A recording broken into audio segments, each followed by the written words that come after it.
Well, hello, traders and investors. I'm LA Little. This is your daily NeoTA wrap. We take a look at these markets from a neoclassical perspective, using supply and demand on the charts to make decisions about when to enter, when to exit, and which side to be on.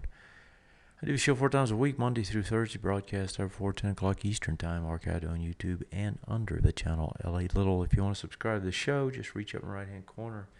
Anytime I push public content, you'll get a notification. As far as these markets and what they did, it wasn't a day of up. I don't know how many times this year I've said that. Quite a few, actually. You got a nice big gain here on the NDX. That's a bounce off that big move to the downside. We'll look at the charts here in a second. You had a 0.83% move on the S&P. The thing that happened here in today is this thing held and closed at near the highs. And that was important to do because it was top of the range. And so now you've expanded the range with a nominal new high again. Over in Europe, 0.75 on the Swiss market. DAX up 1.07, 0.9 on the CACs. Overseas in Asia, you had gains as well. And if you come back to the U.S., you had the same sort of gains on the NASDAQ, the broad market. Russell in the middle of the pack. If we look at the bonds, they sell off slightly. The real selling was in the oil, the silver, the gold. These get hit when these go up. It's been that way for a long time. And as long as this market continues to rise, it's probably going to continue to be that case. Nothing out there yet seems to suggest that's going to change. As far as not changing, the thing that we haven't seen change is the S&P 500. This thing just keeps clawing higher day after day. I'm actually kind of amazed that it's able to make the run that it has. Not so much here on the daily, but on the weekly we'll look at in a second. But that was the top of the range. It got over it. It tried all day long. Once it got over it, it tried all day to get back inside of it. Held it. So you got another gap up, another run, another push to another high.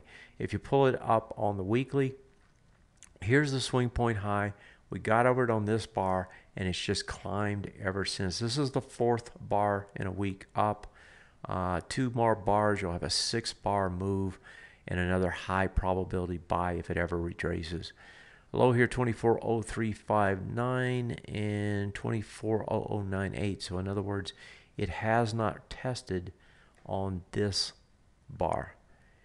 And when you have a case like that, which you had back here, it tells you 2 things. A, you got a very strong market. B, when it finally retraces, if it's after more than 6 bars, and here you got way more than 6 bars, if the same thing happens up here and you get 2 more bars up before you come back into this, you're going to have a high probability into that area.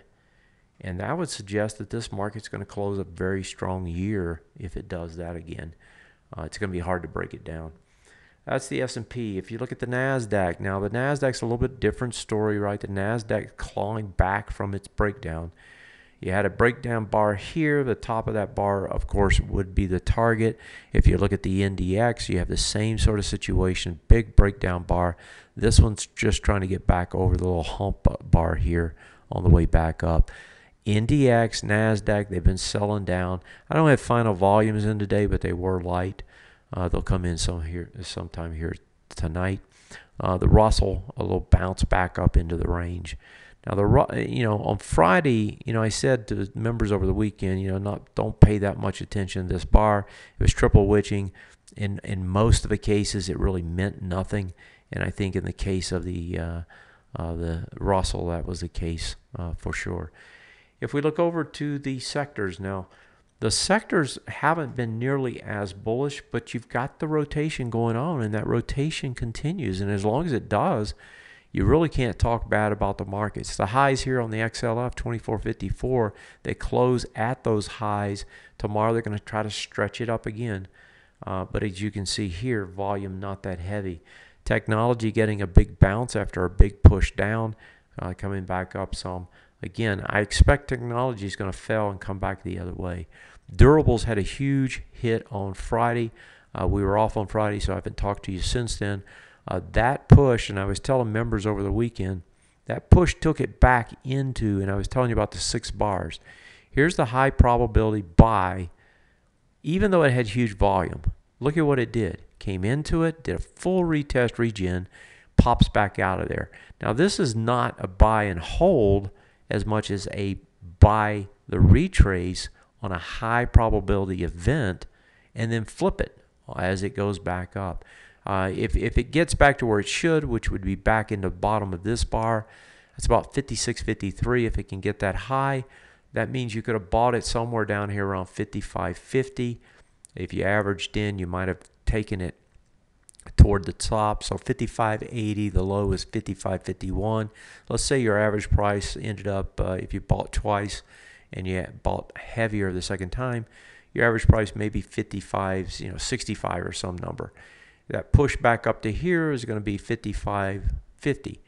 So, excuse me, 56.50. So you get almost a buck on it. However many shares you end up buying, you could have made a decent percentage, right? It's not a bad trade to the upside. Get a couple percent on a high probability trade.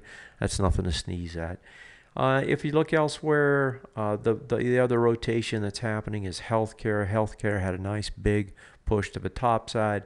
If you look at biotech, biotech had the juice flowing today. Biotech goes up, test a high, test it with volume. Probably going to try to break it out tomorrow. On the XBI, you actually did break it out today. The other big bounce was in the SOX. This one has had a big move down.